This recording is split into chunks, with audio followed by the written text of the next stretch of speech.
Have you ever found yourself in a battle you didn't understand?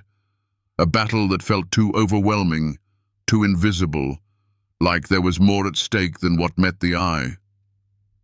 I want to take you back to a story in the Bible that might just open your eyes to the kind of spiritual warfare many of us face every day, without even realizing it. It's a story about a confrontation that took place in the heavenly realms, a confrontation that wasn't fought with swords or shields, but with something far more powerful: authority and obedience.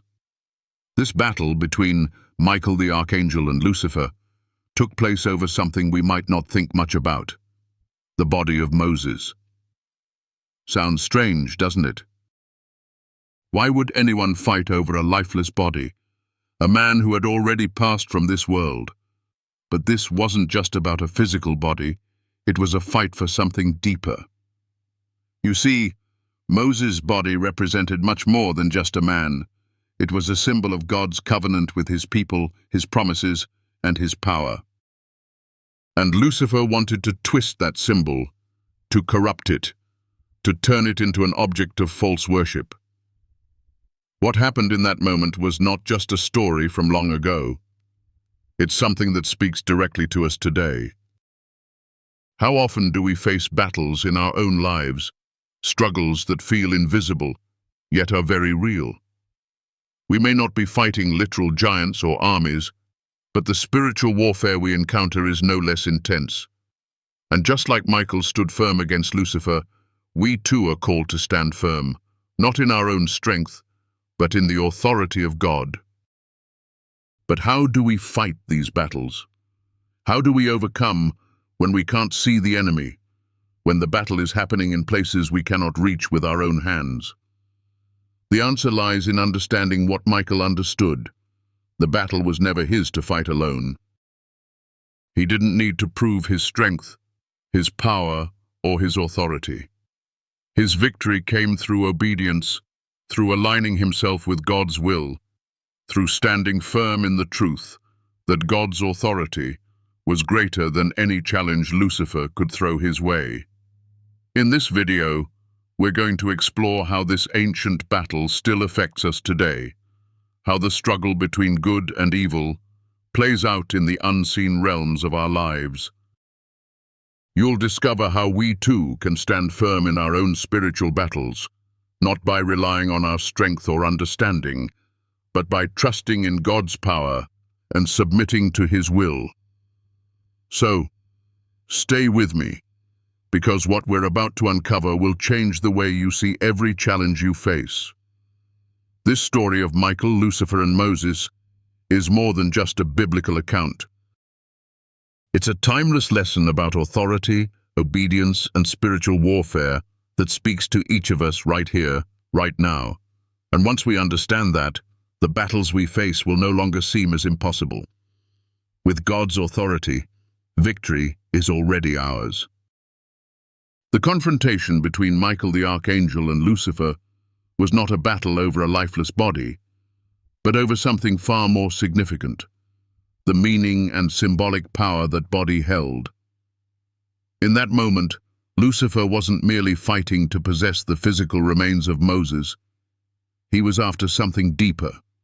He wanted to twist the sacred, to transform it into something idolized, something that would distract God's people from the true source of their worship, God Himself.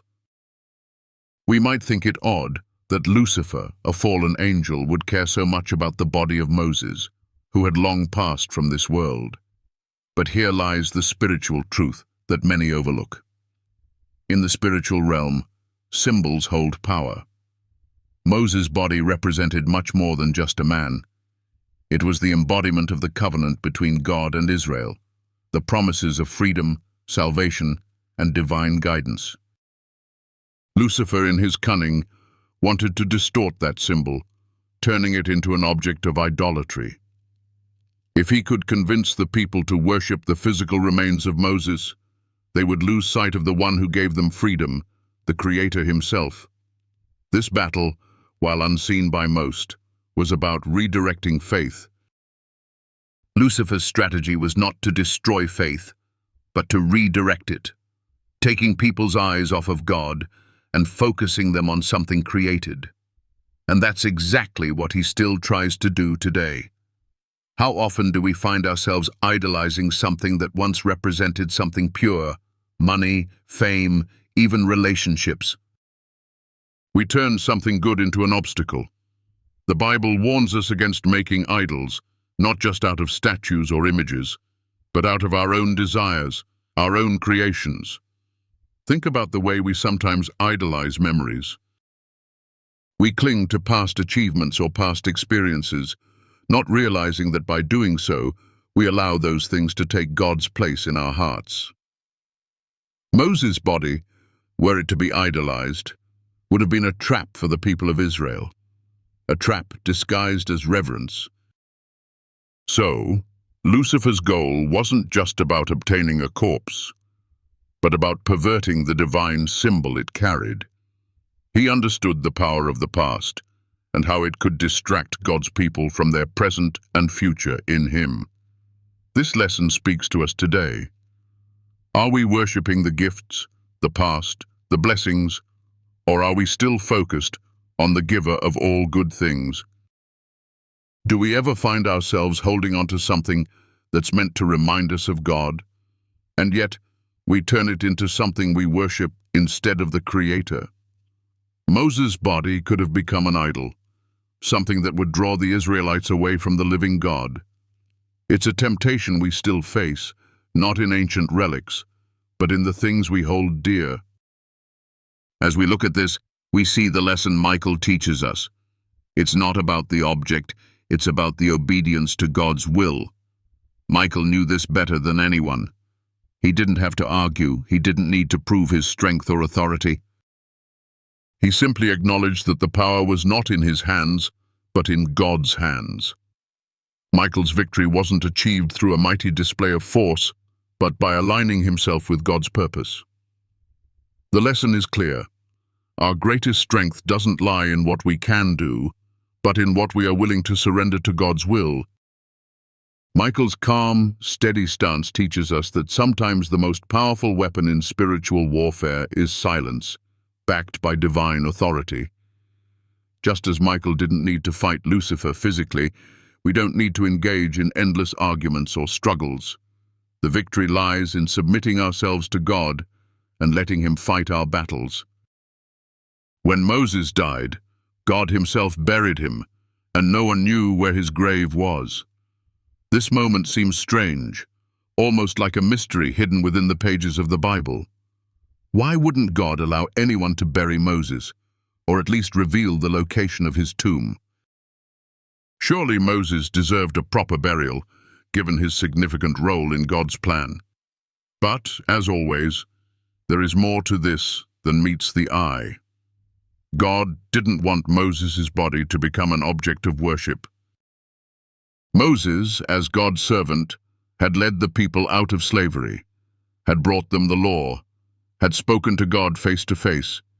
His life was so deeply intertwined with God's purpose for Israel that even his death could easily be misinterpreted. If the people had known where Moses was buried, what would have stopped them from turning that place into a shrine, or worse, a place of idol worship? The Israelites, prone to idolizing physical objects, could have easily been led astray, remembering the great deeds of Moses instead of continuing to trust in God. By hiding Moses' body, God ensured that the people would not cling to the past, to what had been, but instead would look forward to what was yet to come. The promise of the promised land was still in the future, and they could not afford to become trapped by nostalgia, by a longing for something they had lost. This is where the lesson lies for us. Often in life, we are tempted to look back, to remember the good old days, to long for the past, to wish things were like they once were. But God's plan is always moving forward. He didn't want Israel to focus on the greatness of Moses. He wanted them to focus on the greatness of God, who had led them through the wilderness, who had promised them a future, and who was with them every step of the way. In the same way, God calls us to stop worshipping the past. We are not meant to cling to past successes, past relationships, or even past seasons of life. We are called to look forward, to trust in God's ongoing work in our lives. In our lives today, we may find ourselves in situations where we don't understand why God has allowed certain things to be hidden from us. Why has a door been closed? Why has something precious been taken away? Like the Israelites, we may be tempted to mourn what is lost instead of trusting God for what He has for us next.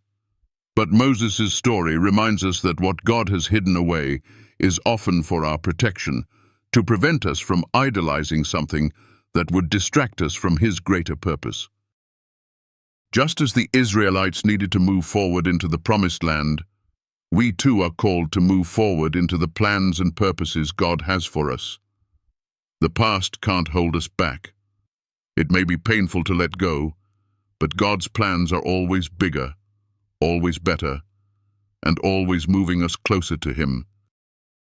And so, we must ask ourselves, what are we holding on to that God may be asking us to release? What are we idolizing that could be keeping us from trusting Him for the next step? The journey of faith isn't about clinging to the past, no matter how good it may have been. It's about following God into the future He has for us. Just like the Israelites, we are called to take the next step forward, to trust in the promise of what lies ahead. In both of these profound lessons, Michael's battle with Lucifer and the mystery of Moses' burial, we see the same underlying principle. Trust in God's authority, and don't allow anything to steal your focus from the one who has called you. Let go of the past, trust in His plan, and walk confidently into the future He has prepared for you. Michael's victory against Lucifer was not achieved by force or might, but through a quiet, steadfast obedience to God's will. This lesson is deeply profound. In spiritual warfare, the greatest strength we can wield is not our own, but our alignment with God. Michael's calm declaration, "The Lord rebuke you," wasn't a weak or passive response. It was a declaration of trust in God's ultimate authority over all things, even over the fallen angel, Lucifer. It is a mistake to think that battles are won through volume, force, or arguments. Michael, with all the power and authority granted to him as an archangel, didn't raise his voice, didn't wield any physical weapon. He didn't try to outsmart Lucifer with a clever counter-argument. Instead, he simply stood firm in his role and said, "The Lord rebuke you." He knew that his position, his power, was not his own. His strength came from being under God's authority, from being aligned with God's purposes.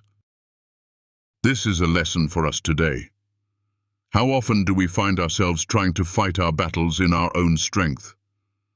When we are faced with personal challenges, spiritual warfare, or even the small battles of daily life, we often turn to our own abilities, our own wisdom, our own understanding. But God is teaching us through Michael's example that it's not our power that makes us strong. It's our willingness to submit to God, to trust in His timing, and to rest in His strength. In the face of trials, we may be tempted to fight with our words, our emotions, or our actions. Yet the most powerful response is often silence, stillness, and surrender. Take, for instance, the times when we are attacked, whether by accusations, slander, or even the whispers of doubt and fear in our own hearts. The natural instinct is to defend ourselves, to justify our actions, or to fight back with our own reasoning. But Michael's example teaches us that when we stand firm in God's authority and trust in His ultimate judgment, we win the battle, not through our own strength, but through our obedience to His will. The power doesn't come from us, it comes from God. Think of how often we try to win our personal battles, whether it's in relationships, finances, or our faith, by relying solely on our own efforts. The world tells us to fight for ourselves, to defend our honor, to make sure our voices are heard. But God's way is different.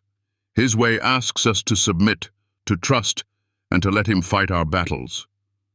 In the end, it's not the strongest who win. It's those who trust in God's plan and position themselves under his authority. Michael didn't need to prove anything to Lucifer, and we don't need to prove anything to our enemies either. Our victory is not in convincing others of our worth, but in remaining aligned with God's purpose for us. Michael knew this.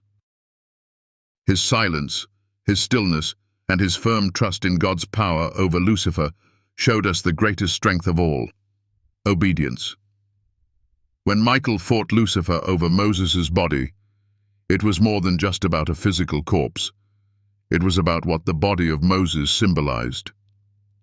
Moses' life had been a walking testament to God's faithfulness. His leadership, his miracles, his relationship with God had been pivotal in the formation of Israel as God's chosen people. His body carried the weight of history, of divine purpose, of covenant. The danger was not in the body itself, but in what people might do with it if it were to be idolized. What if the people of Israel had discovered where Moses was buried? There's a strong possibility they would have turned that place into a shrine, a place to worship Moses' remains. This is the subtle, insidious danger of idolatry.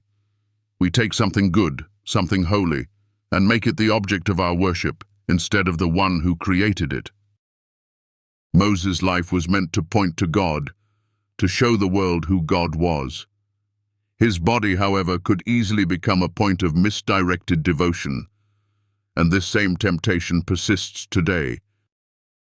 We live in a world that constantly encourages idol worship, though it may not always look like statues or idols of old. In today's world, we can idolize people, experiences, memories, or even our own achievements. We can turn relationships, success, or possessions into gods in our hearts, giving them more importance than our relationship with God himself. It's easy to let something good become an idol. Think about how people elevate certain figures, whether religious leaders, celebrities, or even family members, to a level of worship. We may not bow before a statue, but we may elevate someone to a place in our hearts that only God should occupy. It's tempting to take the good things God has given us and make them the focus of our devotion, rather than seeing them as instruments to point us back to Him. Just like the Israelites were at risk of turning Moses into an idol, we too can fall into the trap of idolizing the blessings or achievements in our lives. We look to the things God has given us as if they are the ultimate purpose of our lives, forgetting that the true object of our worship should always be God. Moses' body, if it had become a shrine, would have served as a powerful reminder of what happens when we lose sight of the Creator and focus too much on the created. This temptation is still prevalent today in our everyday lives. We are often tempted to worship what we can see, touch, and possess, rather than the invisible God, who is the giver of all good things. We may idolize success, wealth, or even relationships, taking our eyes off God in the process. And the consequences are the same today as they would have been for Israel. We risk losing our true devotion to the Creator. So, we must ask ourselves, what are we worshipping? Are we worshipping the gifts God has given us, or are we worshipping God Himself? Are we placing our faith in our achievements, our possessions, or in the One who provides all things? The lesson from Moses' body is clear. Be careful not to turn the blessings God has given you into an idol. Whether it's a past victory, a personal achievement, or even a person, if we are not careful, we can easily begin to worship the creation rather than the Creator. The question for us today is simple. What is truly taking first place in your heart? What are you really worshipping? Is it God, or is it something He has given you? The battle that Michael fought was not just for the body of Moses, it was for the purity of Israel's devotion. And that same battle is ongoing in our hearts today. Moses into an idol. The battle over Moses's body wasn't merely about a physical object. It was about the deeper spiritual implications of what Moses represented. Moses wasn't just a leader. He was the embodiment of God's covenant with Israel, a living testimony to God's power and faithfulness.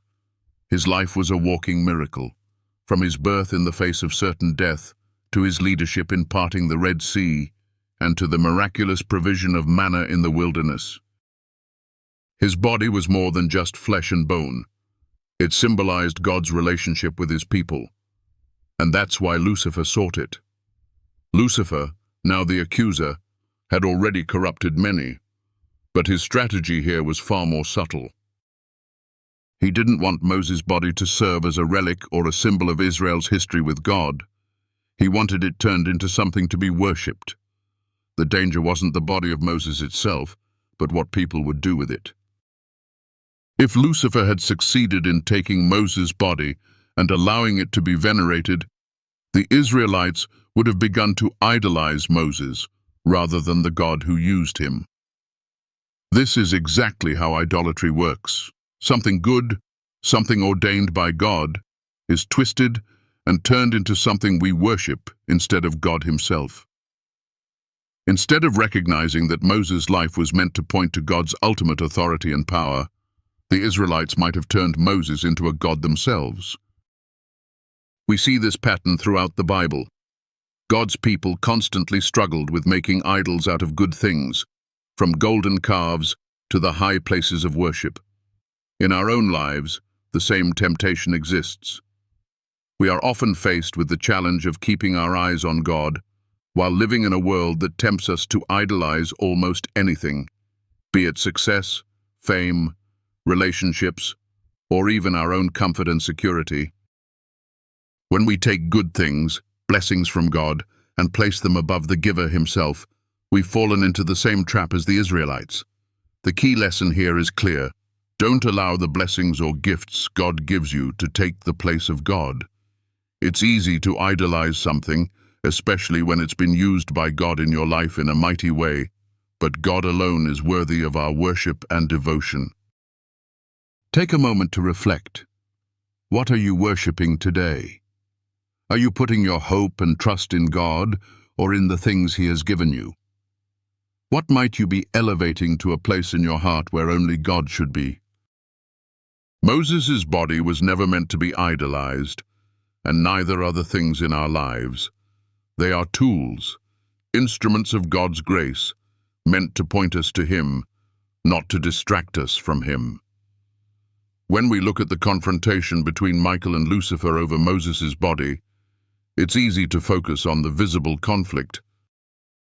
The two archangels face off, one representing God's will and the other representing rebellion. But the real nature of this battle is spiritual and invisible. It's not about physical strength or physical presence. It's about the unseen spiritual forces at play that seek to influence, confuse, and deceive. The Bible tells us that we wrestle not against flesh and blood, but against powers and principalities in the spiritual realms.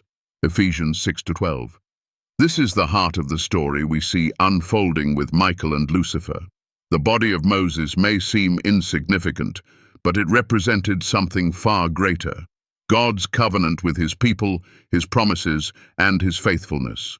The attack on Moses' body, then, was an attack on the very relationship God had with his people, and Satan knew that if he could distort this, he would cause chaos in Israel. Many of us go through life unaware of the spiritual battles happening around us. These battles aren't always visible. They take place in our hearts, in our minds, and in the spiritual atmosphere that surrounds us. How often do we feel weighed down by fear, anxiety, or confusion, and yet have no idea that we are in the middle of a spiritual war? It may not look like a physical battle, but the effects are just as real. This truth calls us to be more vigilant.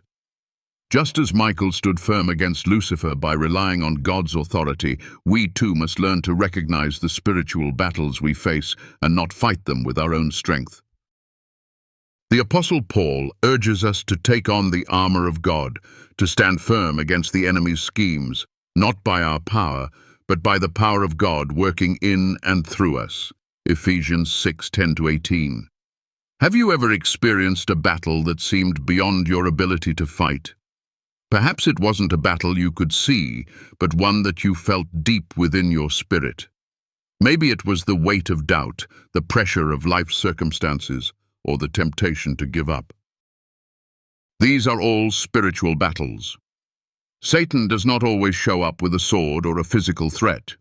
His attacks are subtle, temptations to idolize, doubts about God's promises, confusion about your purpose.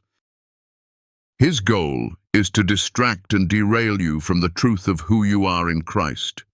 Like Michael, we need to resist the urge to engage with the enemy on our own terms. The spiritual battle is won not by arguing, not by fighting in our own strength, but by remaining steadfast in God's truth and resting in His power. It's a battle of submission, submission to God's authority, His timing, and His plan for our lives. Take a moment to reflect. How do you typically respond when you're under attack? Do you try to fight the battle yourself, or do you recognize the spiritual nature of the conflict and turn to God for strength? Just as Michael knew his strength came from God, we too must learn to stand firm not in our own might, but in the strength of the Lord. When we align ourselves with God's will, the enemy's tactics lose their power. The invisible battle may rage, but we have the assurance that God is with us, and He fights for us. Remember, the greatest victories in the spiritual realm are often won in silence and stillness, as we align our hearts with God and trust Him to handle the battles we cannot see. Michael didn't need to defeat Lucifer physically, he simply needed to stand firm in God's authority. The same is true for us today. Trust in God's power and know that He has already won the battle. As we come to the end of this profound journey, I want to take a moment to reflect on everything we've uncovered together. We've looked at the epic spiritual battle between Michael and Lucifer, a story that transcends the physical realm and dives deep into the heart of spiritual warfare. We've seen how the battle was never truly about Moses' body, but about what it represented, the covenant between God and His people, the very essence of Israel's history, faith and future. A battle fought not with swords or shields, but with the very nature of what it means to worship the Creator versus the created. Lucifer, with all his craftiness, was trying to twist something holy, something sacred, into an object of false worship, while Michael stood firm, not through strength but through obedience to God's will. And in this battle, we are reminded of the powerful lesson Michael teaches us, that our strength, our victory, does not lie in our own abilities, but in aligning ourselves with God's divine authority. The same authority that gave Michael the courage to stand firm against Lucifer, even when the world couldn't see the invisible battle raging. As we go through our own lives, we are faced with invisible spiritual battles every day. These battles may not involve physical swords, but they are no less real. Whether it's dealing with doubts, fears, temptations, or challenges that seem insurmountable, we often find ourselves in the midst of spiritual warfare, and just like Michael, we don't need to fight these battles with our own strength, our own arguments, or our own voices raised in anger. Instead, we fight these battles through obedience, through submission to God's will, and by standing firm in the knowledge that we are not alone in this fight. God is with us, guiding us and fighting on our behalf. But here's the thing. So many of us forget this powerful truth. We forget that in moments of struggle, the most powerful weapon we have is not what we can do, but who we rely on. We get caught up in trying to fix things ourselves, trying to figure it out with our own understanding. And in doing so, we often miss the simple yet profound truth that God is already in control. He already has the victory. Just as Michael didn't need to defend himself or argue with Lucifer, we don't need to defend ourselves in the face of adversity. God is our defender. God is our protector. And when we stand under his authority, there is nothing the enemy can do to shake us. So as you continue on your own journey, remember this: the battles you face are not yours to fight alone. You are part of something much bigger, something eternal. And just like Michael, you too have access to the same divine authority, the same strength that comes from being in alignment with God's will. You don't have to fight on your own. You don't have to carry the weight of the world by yourself. When you trust in God's plan, when you submit to his authority, you can rest in the peace that comes from knowing that he is in control. It's easy to get caught up in the struggles, to focus on the difficulties we face. But the truth is, those battles are already won. The power of God's will is greater than anything we could face. So take a deep breath and let go of the need to control everything. Trust in God's timing. Trust in his plan. Trust that he will fight for you. And know that as long as you remain under his protection, there is nothing that can stand against you. If this message has spoken to you, if you've been reminded today that you are not alone in the battles you face, I encourage you to like this video and share it with others who may need to hear this message. You never know who might be struggling, who might be in the middle of their own battle, and your share could be the encouragement they need to keep fighting, to keep trusting in God's authority over their lives. And don't forget to subscribe so you don't miss any future content. We're diving deep into more stories of spiritual warfare, lessons of faith, and powerful truths that will help you navigate the challenges of life with God's strength. Let's continue to walk this journey together, trusting that with God's authority, we are more than conquerors. So, as you go about your day, remember Michael's example: quiet, steady, unshakable faith in God's power. Stand firm in his truth and know that when you remain aligned with God's will, there is nothing in this world or the spiritual realm that can take you down. Keep fighting the good fight and keep trusting that God is fighting with you. Let's stay focused on the goal and keep our eyes fixed on the one who has already won the battle. I'm praying for you, and I can't wait to share more of this journey with you. God bless you, and I'll see you in the next video.